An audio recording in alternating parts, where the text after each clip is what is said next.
के तपाईले कहिले एकान्तमा बसेर आफ्नै मनसँग सोध्नु भएको छ के मेरो आवाज वास्तवमै ब्रह्माण्डसम्म पुग्छ? के मेरा चाहनाहरू, मेरा मौन प्रार्थनाहरू, मेरा अधुरा सपनाहरू कतै बाटोमै हराएर त जान्नन्? सत्य के हो भने ब्रह्माण्डले सबै सुन्छ, हरेक शब्द, हरेक भावना, हरेक कम्पन। तर एउटा गहिरो रहस्य छ, ब्रह्माण्ड शब्द सुन्दैन, ब्रह्माण्ड ऊर्जा सुन्छ। स्वागत छ तपाईहरूलाई हाम्रो च्यानल माइन्डसेट 1111 मा, जहाँ हामी केवल ज्ञान बाँड्दैनौँ, हामी तपाईलाई आफ्नै आत्मासँग संवाद गर्न सिकाउँछौँ। आजको यो यात्रा साधारण छैन। आज हामी सिक्नेछौँ 3 शक्तिशाली चेतनात्मक विधि जसले तपाईका शब्दहरू सिधै ब्रह्माण्डको हृदयसम्म पुर्याउँछन्। तर अघि बढ्नु अघि एक प्रश्न, के तपाईले कहिले साँचो मनबाट केही माग्नु भएको छ? यदि छ भने यो भिडियो अन्तिमसम्म हेर्नुहोस्। सायद आज तपाईको आवाजको उत्तर आउनेछ। पहिलो सत्य, ब्रह्माण्डलाई आदेश नदिनुहोस्, संवाद गर्नुहोस्। ब्रह्माण्ड कुनै मेसिन होइन जहाँ बटन थिचेर परिणाम पर्खिने। ब्रह्माण्ड त एक जीवित चेतना हो जो तपाईँ भित्र छ, तपाईँ वरिपरि छ र तपाईको भावनासँग निरन्तर बोलिरहेको छ। जब तपाईँ भन्नुहुन्छ मलाई पैसा चाहियो, ब्रह्माण्डले सुन्छ मसँग छैन। तर जब तपाईँ भन्नुहुन्छ म यो समृद्धिको लागि आभारी छु जुन मेरो जीवनमा प्रभाव भइरहेको छ, ब्रह्माण्डले सुन्छ। यस चेतनामा सम्पन्नताको तरङ्ग छ, आदेश होइन। आभारको भाषा प्रयोग गर्नुहोस्, डर होइन, समर्पणको स्वर अपनाउनुहोस्। दोस्रो रहस्य, ब्रह्माण्ड वर्तमानमा काम गर्छ, भविष्यको भाषा ब्रह्माण्डले सुन्दैन। हुनेछ, पाइनेछ, एक दिन यी शब्दहरू ऊर्जाको ढिलाइ हुन्।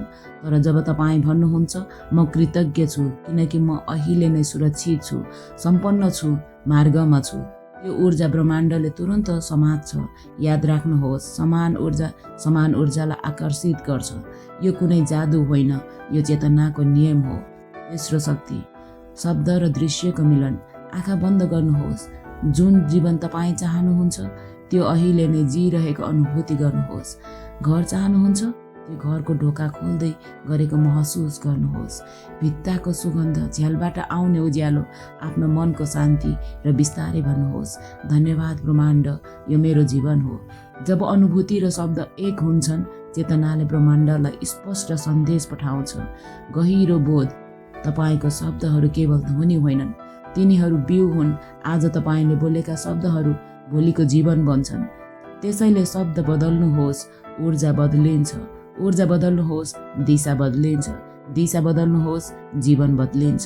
शक्तिशाली अभ्यास, हरेक बिहान वा रातमा आँखा बन्द गरेर मनमा नै भन्नुहोस् म ब्रह्माण्डसँग जोडिएको छु, मेरो आवाज सुन्ने चेतना छ, म योग्य छु, म कृतज्ञ छु र ब्रह्माण्ड मेरो साथी हो। यो वाक्य मन्त्र हो, यो कम्पन हो र यो कम्पन फर्केर तपाईको जीवनमा अवसर बनेर आउनेछ। अन्तिम सत्य, ब्रह्माण्ड बाहिर छैन, ब्रह्माण्ड तपाईँ नै हुनुहुन्छ। जब तपाईँ ब्रह्माण्डसँग बोल्नुहुन्छ, असलमा आफ्नै ईश्वरसँग संवाद गर्दै हुनुहुन्छ। त्यसैले डरको भाषा छोड्नुहोस्, आस्थाको भाषा बोल्नुहोस्। अभाव होइन, सम्पूर्णताको स्वर प्रयोग गर्नुहोस्। यदि आजको यो सन्देश तपाईको हृदयसम्म पुगेको छ भने माइन्डसेट 1111 लाई सब्स्क्राइब गर्नुहोस्, किनकि यहाँ हामी शब्द मात्र बोल्दैनौँ, हामी चेतना जगाउँछौँ।